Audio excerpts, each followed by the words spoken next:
Bienvenue sur Africa 24 dans cette nouvelle édition. Voici les titres de l'actualité.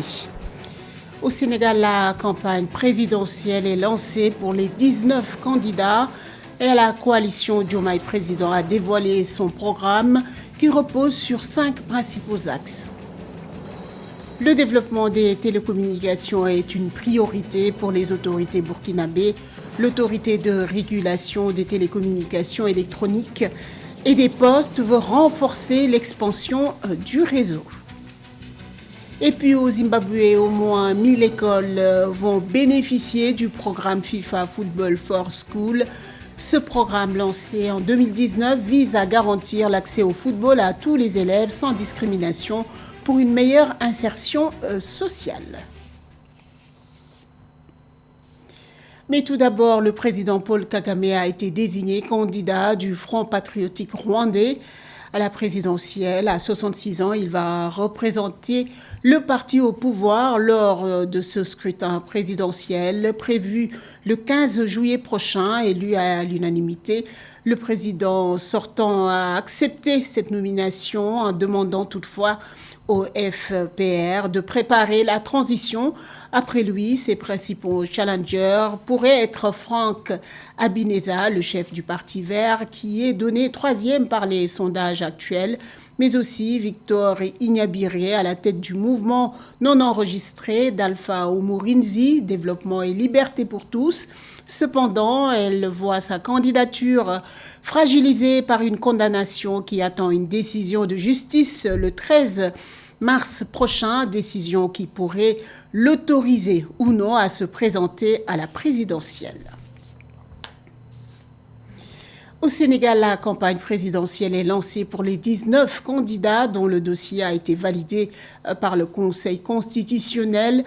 Parmi ces candidats, Bassirou Diomaye Faye, désigné par Ousmane Sonko, le grand absent de ce rendez-vous électoral. Derrière ce candidat favori de l'opposition, la coalition Diomaye Président, ce dernier qui dévoile son programme sur 5 principaux axes: une réforme institutionnelle pour une administration efficace, une économie résiliente et performante, la valorisation de la formation scientifique et l'innovation technologique et enfin le renforcement de la sécurité intérieure. Je vous propose d'écouter le professeur Daouda Ngom, coordinateur des cadres de PASTEF Sénégal. Nous mettrons fin à la concentration des pouvoirs entre les mains du président de la République en instituant sa responsabilité, sa révocabilité, son obligation de rendre des comptes. Nous initierons également des réformes afin que le président de la République, une fois élu, devra, s'il y a lieu, obligatoirement démissionner de son poste de président de parti politique. Heureusement, pour la coalition Diomaye Président, nous ne sommes pas dans ce cas de figure. Inch'Allah, le futur président n'est pas président d'un parti politique. Une autre proposition, c'est que nous instaurerons le poste de vice-président élu en tandem avec le président de la République et supprimerons le poste de Premier ministre. Et là, je dois avouer que les prérogatives, les responsabilités des deux têtes de l'exécutif seront clairement réparties et définies.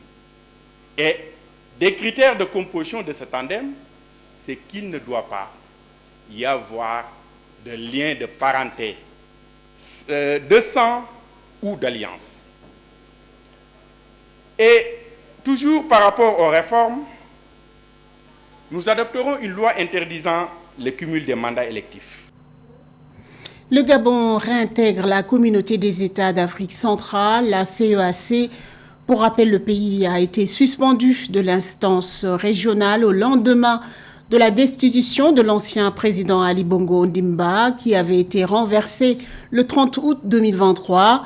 Le général Brice Oligui Nguema, à la tête du pouvoir militaire, a été immédiatement proclamé président de transition par la totalité des corps de l'armée et de la police, mettant fin aux 55 ans du régime des Bongo à la tête du Gabon. Réunis ce samedi 9 mars lors de leur sommet annuel ordinaire à Malabo, en Guinée équatoriale. Les chefs d'État ou les représentants des 11 pays de la CEAC ont décidé de la levée de la suspension. Le Burkina Faso a enregistré 26,4 millions d'abonnés à la téléphonie mobile en 2023. Pour continuer à renforcer et développer le service des télécommunications, l'autorité de régulation des communications électroniques et des postes du pays a créé le mardi 5 mars un cadre de concertation avec des opérations de vente de capacité des fournisseurs d'accès Internet, la fibre à domicile. Marie-Raphaël Tolo.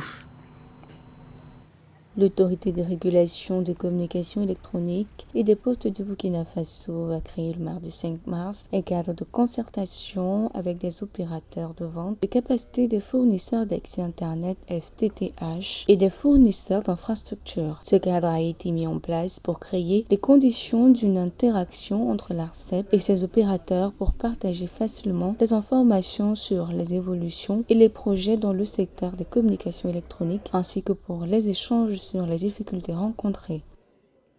Il est bon de saluer ce cadre d'initiative qui permet d'échanger entre les acteurs du domaine des télécommunications. Mais il faut surtout rappeler que les communications coûtent cher au Burkina Faso. Non seulement il y a la cherté des coûts de communication, mais aussi il y a cette difficulté d'accès même à un service de qualité. Selon les données de l'ARCEP, le Burkina Faso comptait 27,4 millions d'abonnés à la téléphonie mobile et 17,7 millions d'utilisateurs de l'Internet mobile au troisième trimestre 2023. Si les taux de pénétration de ces deux services sont relativement élevés, les chiffres réels devraient être moins importants étant donné que certaines personnes possèdent plusieurs cartes SIM. Ainsi, une meilleure régulation devrait accélérer le développement du secteur des communications électroniques burkinabé au profit des consommateurs, selon le régulateur des télécommunications. Les opérateurs de télécommunications qui sont au Burkina Faso aujourd'hui se font des milliards de bénéfices, mais ils n'améliorent pas la qualité du service et les coûts de communication sont très chers. Donc, à travers ce cadre-là, il faut travailler à avoir des services de qualité, il faut travailler à avoir des services à coût vraiment réduit pour le bonheur des populations. C'est ce qui est important.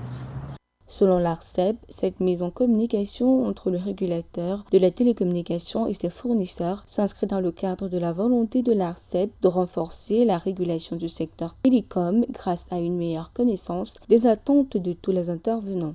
Le régulateur avait déjà mis en place un cadre de concertation avec les opérateurs de téléphonie mobile du pays, à savoir Move Africa, Télécel et Orange.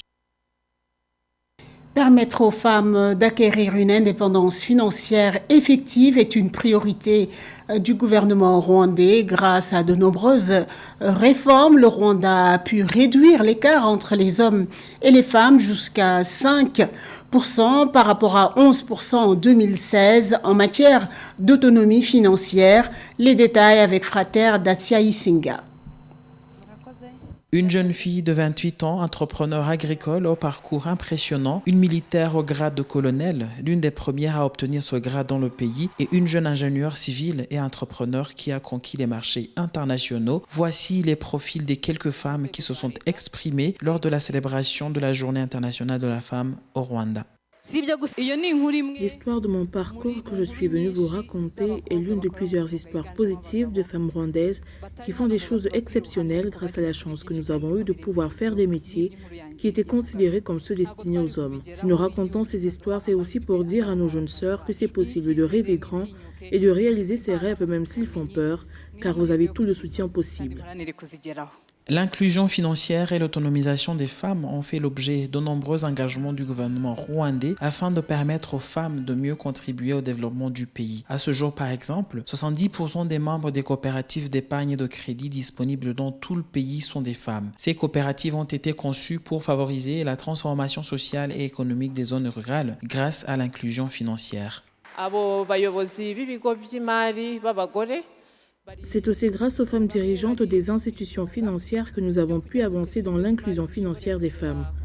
Nous nous sommes engagés à mettre en place une stratégie nationale d'inclusion financière tenant compte de la dimension du genre et à réduire l'écart entre les hommes et les femmes en matière d'inclusion financière de 11% en 2016 à 5%. Notre objectif est que dans 5 ans, il n'y aura pas d'écart entre hommes et femmes en ce qui concerne l'accès aux services financiers formels. 6 sur 15 banques opérant au Rwanda sont dirigées par des femmes, ainsi que 3 des 11 sociétés d'assurance.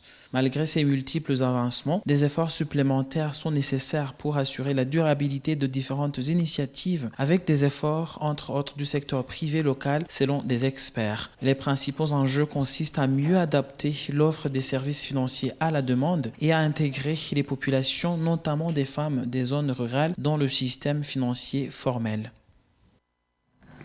En Côte d'Ivoire, une 15e unité de référence en soins mère kangourou a été inaugurée au sein du centre hospitalier universitaire de Treichville.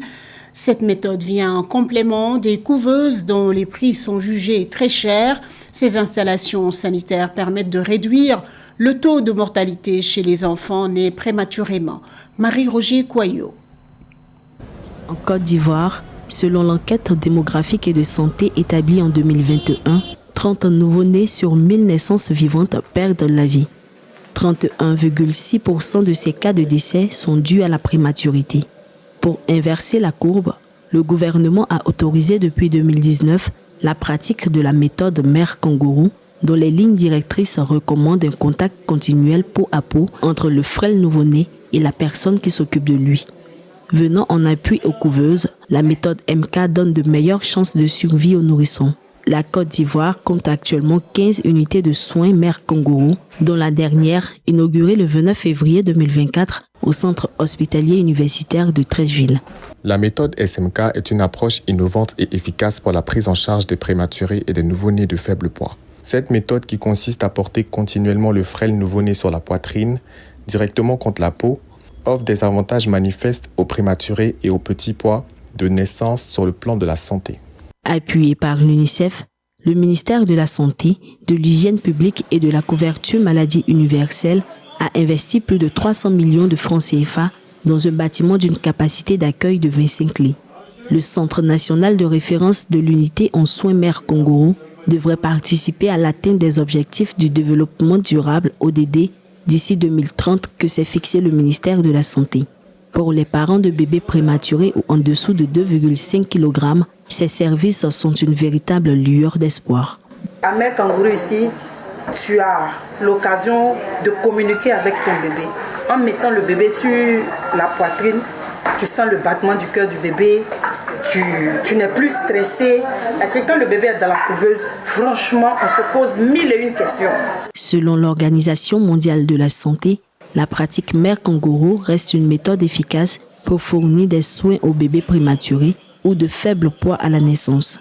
Entre janvier 2019 et octobre 2022, 2274 nouveau-nés sur 2391 reçus dans les 8 unités de soins mère kangourou ont survécu grâce à cette technique de soins, soit un succès de 95%.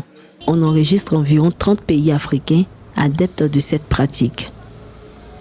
Après Kigali, Gitega, Lusaka, c'est au tour d'Harare de bénéficier du programme FIFA Football for School, lancé en 2019. Ce programme ambitieux, géré par la FIFA en collaboration avec l'UNESCO, vise à contribuer à l'éducation, au développement et à l'autonomisation de près de 700 millions d'enfants. Les détails de Joël Mbalo. Après le Rwanda, le Burundi, la Zambie, c'est au tour du Zimbabwe de bénéficier du programme FIFA Football for School. Ce programme ambitieux géré par la FIFA en collaboration avec l'UNESCO vise à contribuer à l'éducation, au développement et à l'autonomisation de près de 700 millions d'enfants. Au moins 1000 écoles à travers le Zimbabwe devraient bénéficier du dit programme lancé le 7 mars 2024 à Harare.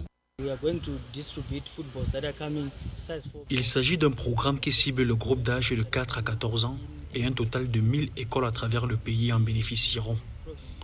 Le programme a pour but de susciter l'intérêt du football dans les écoles dès le plus jeune âge.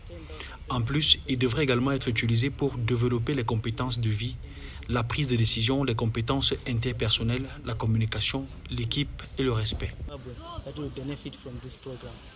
Le programme FIFA Football for School tient compte des politiques mondiales en matière de sport, d'éducation et de santé.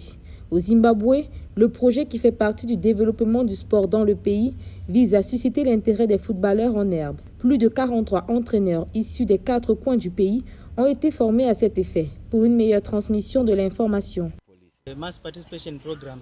Nous avons organisé un cours de formation des entraîneurs auquel ont participé des représentants de 10 provinces du pays et nous sommes convaincus qu'avec la transmission des connaissances, l'avenir du football zimbabwéen sera assuré grâce à un tel projet. Nous avons eu le programme scolaire de la CAF en novembre qui traitait des U15 et maintenant le Football for School qui s'occupe des 4 à 14 ans. Il s'agit donc vraiment d'essayer de travailler avec la base qui est la base du développement du football. Si la base est plus solide, la maison le sera aussi.